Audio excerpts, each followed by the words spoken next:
નમસ્કાર, જય શ્રી કૃષ્ણ. આજે આપણે બ્રહ્માજીને થયેલા વૈકુંઠ અને ભગવાન વિષ્ણુના દર્શન, જે ભગવાનજીને સાક્ષાત થયા અને એમણે જે આપણને શબ્દ ચિત્ર આપ્યો છે તે મેઠે આપણે ચિંતન કરીશું. ભાગવતના બીજા સ્કંધના 5મા અધ્યાયમાં નારદજી બ્રહ્માજીને મળે છે બ્રહ્મલોકમાં અને જુએ છે કે બ્રહ્માજી ધ્યાનસ્થ છે અને ચિંતન અને ધ્યાન કરી રહ્યા છે. ત્યારે એ બ્રહ્માજીને પૂછે છે કે હે પિતાજી, હે બ્રહ્માજી, આપ માત્ર મારા જ નહીં પણ સૌના પિતા છો. સમસ્ત દેવતાઓ કરતા શ્રેષ્ઠ અને સર્જનહાર છો. આપ સર્વજ્ઞ અને સર્વેશ્વર છો. તો આપ કોનું ધ્યાન કરી રહ્યા હતા, કોનું ચિંતન કરી રહ્યા હતા? અને મને મોહ થાય છે, મને શંકા પડે છે કે શું આપણાથી પણ કોઈ મોટું છે ખરું? ત્યારે બ્રહ્માજી એમના માનસ પુત્ર દેવર્ષિ નારદનો સ્વાગત કરે છે અને આ પ્રશ્ન માટે અભિનંદન આપે છે અને કહે છે, હે નારદ, જ્યાં સુધી મારાથી પરતત્વ જે સ્વયં ભગવાન જ છે તે જાણી લેવામાં આવતું નથી, ત્યાં સુધી જ આ સાથે મારો પ્રભાવ દેખાય છે અને એમ દેખાય છે કે હું જ સર્વેશ્વર છું. પરંતુ હું જેમની પાસેથી આ બધી શક્તિઓ મેળવું છું અને વિશ્વનું સર્જન કરું છું એ ભગવાન શ્રી હરિ છે. અને ત્યારે નારદજી પૂછે છે કે આપને ભગવાન શ્રી હરિના દર્શન કેવી રીતના થયા, એની કથા મને સંભળાવો. ત્યારે બ્રહ્માજી પહેલા તો ભગવાનની વિરાટ વિભૂતિઓનું વર્ણન કરે છે અને પછી 7મા અધ્યાયમાં ભગવાનના અનેક લીલા અવતારોની કથા કહે છે અને કહે છે કે આવી રીતના હું જ્યારે પૃથ્વીની અને વિશ્વની સર્જન કરવાની ક્રિયા કરવામાં તૈયાર થયો હતો ત્યારે મને આકાશવાણી થઈ અને તપ કરવાની આજ્ઞા થઈ. એ તપ કર્યા પછી મને જે પ્રાપ્ત થયું ત્યાં પછી મેં આ સર્જન કર્યું છે. અને એ કથા આપણે આજના બીજા સ્વાધ્યાયમાં ભાગવતજીના શ્લોકો અને પીડીએફ દ્વારા આપણે આગળ વધીશું. બ્રહ્માજી તપસ્વીઓમાં સૌથી મહાન તપસ્વી છે. તેમનું જ્ઞાન અમોઘ છે. તેમણે તે સમયે 1000 દિવ્ય વર્ષો સુધી એકાગ્ર ચિત્તે પોતાના પ્રાણ, મન અને કર્મેન્દ્રિયો અને જ્ઞાનેન્દ્રિયોને વશ કરીને એવું તપ કર્યું જેથી તેઓ સમસ્ત લોકોને પ્રકાશિત કરવાને સમર્થ થઈ શક્યા. આ તપનો મહિમા છે. બ્રહ્માજીએ શું કર્યું? પહેલા તો સૌથી મહાન તપસ્વી છે, તેમનું જ્ઞાન અમોઘ છે અને તેમણે 1000 દિવ્ય વર્ષો સુધી એકાગ્ર ચિત્તે પોતાના પ્રાણ, મન, જ્ઞાનેન્દ્રિયોને વશ કરીને એવું તપ કર્યું અને તપના પ્રભાવથી તેઓ સમસ્ત લોકોને પ્રકાશિત કરવાને સમર્થ થઈ શકે. આ તપનું બળ છે, આ તપનું તેજ છે. આ 1000 દિવ્ય વર્ષો એટલે શું? આપણે પૃથ્વી પરના જે વર્ષો ગણીએ છીએ એ પૃથ્વી પરના વર્ષો છે, પછી દેવોના વર્ષ છે અને પછી બ્રહ્માજીનો દિવસ અને વર્ષ છે. આ દિવ્ય એ દેવોનો વર્ષ છે. આપણા 6 મહિના એટલે પૃથ્વી પરના 6 મહિના એ દેવોનો અડધો દિવસ છે. ફરીથી પૃથ્વી પરના 6 મહિના એટલે કે ઉત્તરાયણ એ દેવોનો 12 કલાકનો દિવસ છે. અને પૃથ્વી પરના એના પછીના દક્ષિણાયનના 6 મહિના એ દેવોની રાત છે. એટલે આપણો એક વર્ષ એ દેવોનો એક દિવસ. અને એવા 1000 દિવ્ય વર્ષો સુધી બ્રહ્માજીએ તપ કર્યું. અહીંયા તમે બેઠા બેઠા ઘરે આનું કેલ્ક્યુલેટર લઈને જોજો કે કેટલા વર્ષો તપ થયું આપણી પૃથ્વીના વર્ષો પ્રમાણે. આટલું બધું તપ કર્યું અને કેવી રીતના કર્યું એ પણ આપણે જોઈ લીધું. ત્યારે તપથી પ્રસન્ન થઈને, આવું કર્યા પછી પ્રસન્ન થઈને ભગવાને તેમને તે લોક બતાવ્યો કે જે સર્વશ્રેષ્ઠ છે, જેનાથી પર અન્ય કોઈ લોક નથી. એ લોકમાં કોઈ પણ પ્રકારના ક્લેશ, મોહ અને ભય નથી. એવો એ લોક ભગવાન શ્રી હરિએ બ્રહ્માજીને બતાવ્યો અને પછી આગળ ઉપદેશ પણ કર્યો. તો આ ભાગવત જે સૌથી પ્રથમ ભગવાને બ્રહ્માજીને આપ્યું, આ ચતુશ્લોકી ભાગવત, એની કથાનો આ પ્રિલ્યુડ છે, એનો ઇન્ટ્રોડક્શન છે. તો 1000 દિવ્ય વર્ષો ટાઈમ્સ 365, કારણ કે એક દિવસ એવો એમના એટલા વર્ષો સુધી જ્યારે બ્રહ્માજીએ તપ કર્યું ત્યારે એમને ભાગવત મળ્યું. હવે તમને ને મને કેવી રીતના મળે છે ભાગવત? આપણે ક્યાં કશું તપ કર્યું છે? આપણે ક્યાં કોઈ નિયમોનું પાલન કર્યું છે? આપણી ક્યાં એટલી બધી ભક્તિ છે? તો જે બ્રહ્માજીને આટલી બધી કઠિનાઈથી આટલા બધા તપ પછી મળ્યું છે, એ આપણને તો સિલ્વર પ્લેટરમાં અથવા તો ગોલ્ડન પ્લેટમાં વેદવ્યાસજી ખોબો ભરી ભરીને આપણને આપે છે. હવે આપણે જો એનો સદુપયોગ ન કરીએ, આપણે જો એનું ચિંતન ન કરીએ, આપણે જો એનું અધ્યયન ન કરીએ, તો આપણા જેવો મહામૂર્ખ આ પૃથ્વી પર કોઈ બીજો છે જ નહીં. તો આપણે આપણી જાતને બહુ મોટા માની છું, હું ડોક્ટર છું, એકાઉન્ટન્ટ છું, લોયર છું, એન્જિનિયર છું, કાર્ડિયોલોજિસ્ટ છું. વેદવ્યાસ આપણને મૂઢ કહે છે.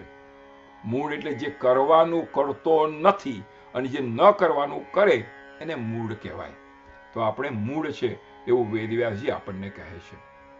આવો એ લોકનો જેનો દર્શન ભગવાન શ્રી હરિ બ્રહ્માજીને કરાવી રહ્યા છે, એ લોક કેવો છે તેનું આપણે વર્ણન કરીએ, સાંભળીએ. અને આપણે પણ આ મનમાં એક આપણો શબ્દ ચિત્રથી એક એવું ચિત્ર દોરીએ કે આપણને પણ એ લોકના દર્શન થાય માનસિક રીતે. તો આ લોકમાં રજોગુણ, તમોગુણ અને એમનાથી મિશ્રિત, એટલે રજો અને તમોગુણથી મિશ્રિત સત્વગુણ પણ નથી. એનો અર્થ કે ગુણાતીત છે, ગુણને પેલી બાજુ, ગુણથી પર છે. તેમાં કાળનો અને માયાનો પ્રભાવ નથી. અત્યારે આપણે જ્યાં બેઠા છીએ ત્યાં કાળનો પ્રભાવ છે અને માયાનો પ્રભાવ છે, પરંતુ તે લોકમાં કાળનો પ્રભાવ નથી, માયાનો પ્રભાવ નથી. તો પછી માયાજન્ય પદાર્થોનો પ્રભાવ તો કેવી રીતના હોઈ શકે? તેમાં ભગવાનના તે પાર્ષદો વસે છે કે જેમનું પૂજન દેવતાઓ, દૈત્યો બંને કરે છે. આ પાર્ષદોનું વર્ણન આવે છે. ભગવાનના તે પાર્ષદો ભગવાનના જ વર્ણના છે. આ ખૂબ અગત્યનું છે. એ પાર્ષદો પણ ભગવાન જેવા જ દેખાય છે, ભગવાનના જ વર્ણના છે. તો આવો એ પાર્ષદોનું વર્ણન અહીંયા આપણને જોવા મળશે.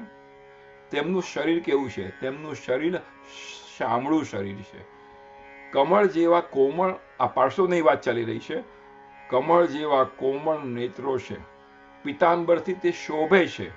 તેઓ અત્યંત કાંતિમાન અને કોમળ છે. બધાને 4 ભુજાઓ છે. ચતુર્બાહવ. તેઓ સ્વયં તો અત્યંત તેજસ્વી છે જ, એડિશનલી વધુમાં મણિ જડિત સુવર્ણના તેજોમય આભૂષણો પણ ધારણ કરતા રહે છે. તેથી તેમની છબી પ્રવાલ એટલે કે રત્ન, વૈદુર્યમણિ અને ઉજ્જવળ કમળ તંતુ જેવી છે. તેમના કાનોમાં કુંડળ છે, માથા પર મુગટ છે અને ગળામાં માળાઓ શોભે છે. આગળ એનું વર્ણન જોઈએ. જેવી રીતે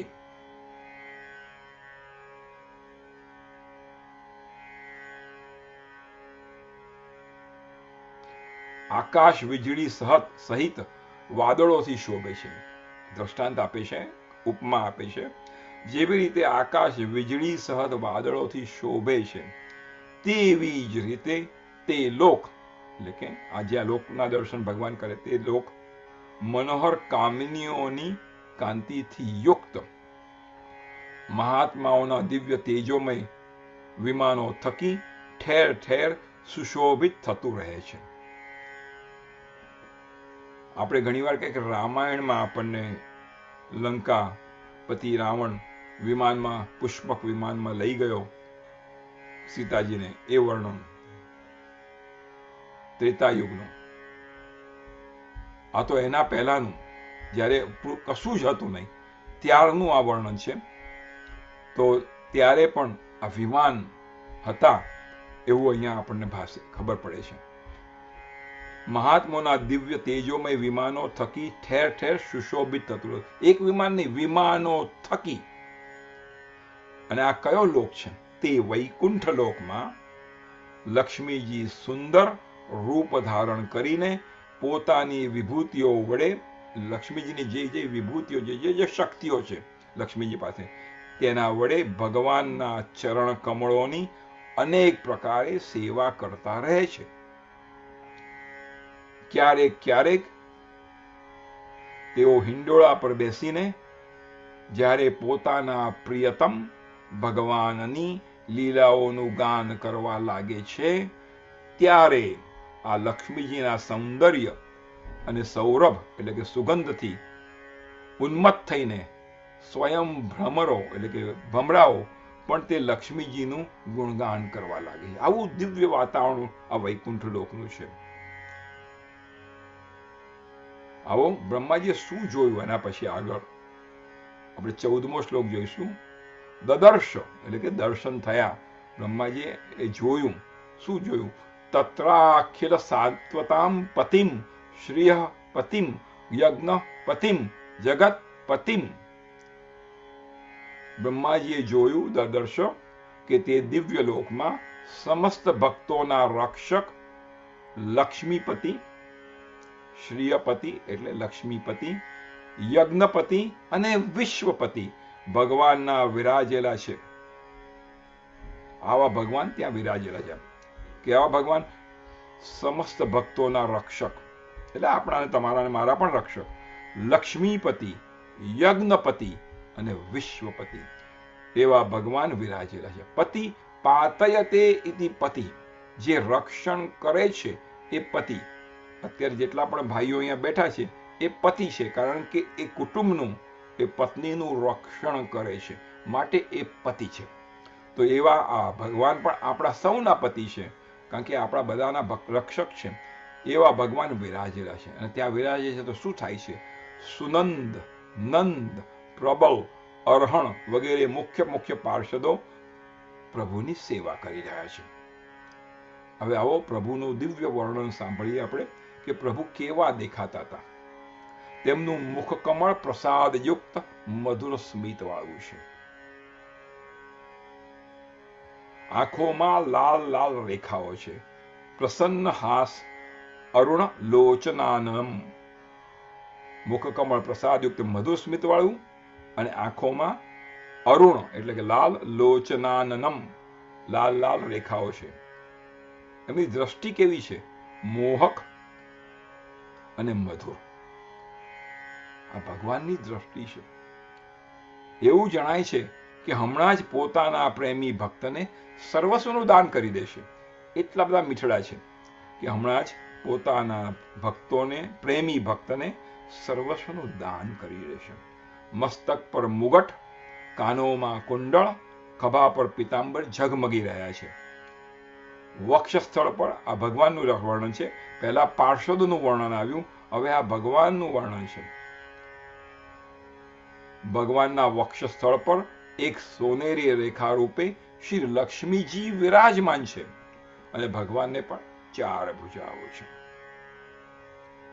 તો આપણને પ્રશ્ન થાય, જો મને પણ જ્યારે સ્વાધ્યાય તૈયાર કરતો ત્યારે પ્રશ્ન થયો કે જો પાર્ષદો પણ આવા જ ભગવાન જેવા જ દેખાય છે, એમનું વર્ણન પણ આવું જ છે, એમને પણ ચતુર્ભુજ છે, એમનો વર્ણ પણ ભગવાન જેવો શ્યામ છે, એ પણ મુગટ પહેરે છે, મણિરત્નો પહેરે છે. તો ભગવાન અને આ પાર્ષદોમાં આપણે ધારો કે આપણે વૈકુંઠમાં ગયા તો આપણને કેવી રીતના ખબર પડે કે આ પાર્ષદ છે કે આ ભગવાન વિષ્ણુ સ્વયં છે? તો એના માટે 3 ડિસ્ટિંગ્વિશિંગ ફીચર્સ. પહેલા તો ભગવાનના વક્ષ સ્થળ પર ભૃગુલાંછન છે. એની કથા આપણે એકવાર જોઈ ગયા છે, વધારે વાર જોઈશું. ભૃગુ ઋષિએ ભગવાન શ્રી વિષ્ણુના છાતીમાં લાત મારી અને એનું ચિહ્ન એને ભૃગુલાંછન કહેવાય છે. તો ભૃગુલાંછન ફક્ત અને ફક્ત ભગવાન વિષ્ણુની વક્ષસ્થળ પર છે. બીજું, ભગવાન એકલા જ ફક્ત ભગવાન વિષ્ણુ જ અને જ ગળામાં કૌસ્તુભ મણિ પહેરે છે. એ કૌસ્તુભ મણિ પાર્ષદો પાસે નથી. આ બીજો ડિફરન્સ પાર્ષદો અને ભગવાન વિષ્ણુ વચ્ચે. અને ત્રીજો ડિફરન્સ, એમની સાથે લક્ષ્મીજી વિરાજમાન છે. પાર્ષદો સાથે લક્ષ્મીજી વિરાજમાન નથી. એટલે ભગવાન જો તમારી પર કૃપા કરે અને તમને વૈકુંઠ ધામના દર્શન થાય આજે રાતના, અને તમને કન્ફ્યુઝન થાય કે આમાં પાર્ષદ કોણ છે અને ભગવાન વિષ્ણુ કોણ છે, તો એમના ગળામાં કૌસ્તુભ મણિ છે, એમના વક્ષસ્થળ પર ભૃગુલાંછન એટલે ભૃગુ ઋષિના પગલાની છાપ છે, અને એમની સાથે લક્ષ્મીજી વિરાજમાન છે. આ 3 વસ્તુઓથી આપણે જાણી શકીએ કે આ ભગવાન વિષ્ણુ છે, અને આ એમના જેવા જ દેખાતા અનેક પાર્ષદો જે વૈકુંઠ ધામમાં છે તે નથી. એવું આપણે આ ચિંતન કરી શકીએ. અને પછી બ્રહ્માજી વૈકુંઠનું અને ભગવાન વિષ્ણુના સ્વરૂપનું વર્ણન કરતા આગળ કહે છે, આપણે 16મા શ્લોકમાં જઈશું. ભગવાન વિષ્ણુ એક સર્વોત્તમ બહુમૂલ્ય આસન પર વિરાજેલા છે. પુરુષ, પ્રકૃતિ, મહત્તત્વ, અહંકાર, મન, 10 ઇન્દ્રિયો, શબ્દ આદિ 5 તન્માત્રાઓ અને પંચભૂતો, આ 25 શક્તિઓ મૂર્તિમંત થઈને તેમની ચારે બાજુએ ઊભી છે. સમગ્ર ઐશ્વર્ય, ધર્મ, કીર્તિ, શ્રી, જ્ઞાન અને વૈરાગ્ય, આ 6 નિત્ય સિદ્ધ સ્વરૂપભૂત શક્તિઓથી તેઓ સર્વદા યુક્ત રહે છે.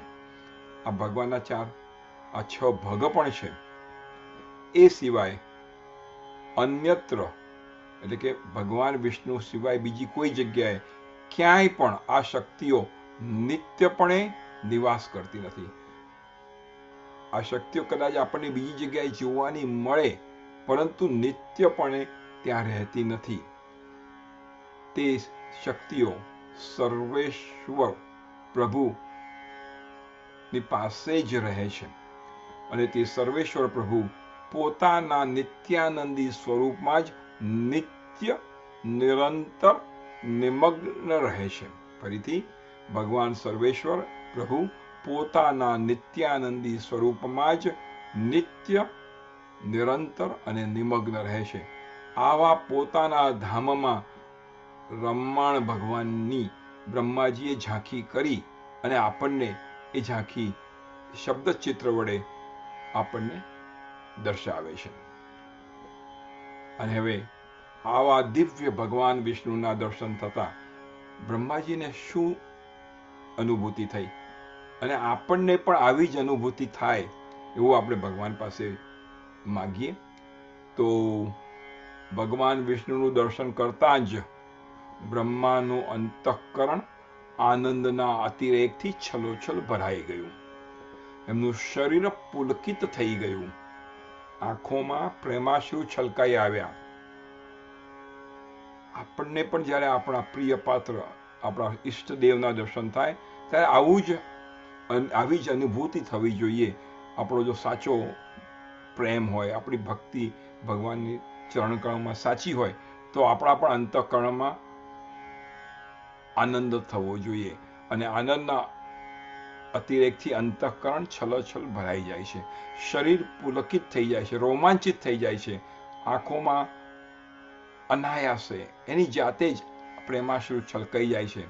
તો એવી રીતના બ્રહ્માજીની માફક આપણને પણ એવા દર્શન કરીએ તો આપણને પણ આવા જ અનુભવ થાય. બ્રહ્માજીએ ભગવાનના તે ચરણ કમળોમાં કે જેમને પરમહંસોના નિવૃત્ત માર્ગે પ્રાપ્ત કરી શકાય છે, શિર નમાવીને પ્રણામ કર્યા. ફરીથી આપણે શ્લોક 18મો 17મો શ્લોક છે તેને આપણે જોઈશું.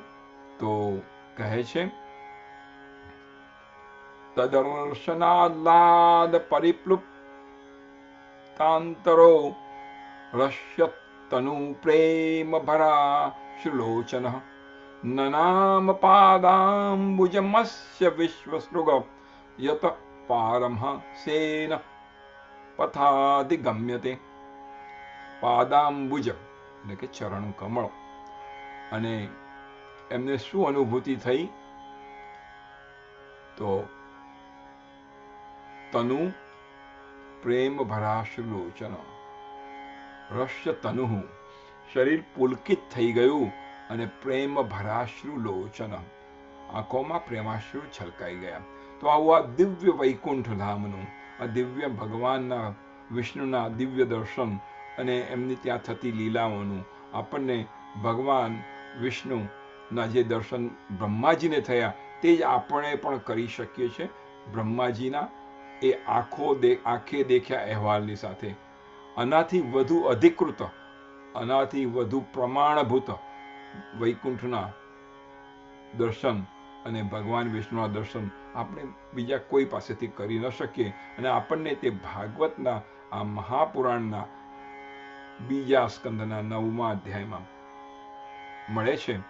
આપણે ભગવાનને આજનો આ સત્સંગ એમના ચરણ કમળમાં આ પુષ્પ અર્પણ કરીએ. ઓમ શાંતિ શાંતિ શાંતિ.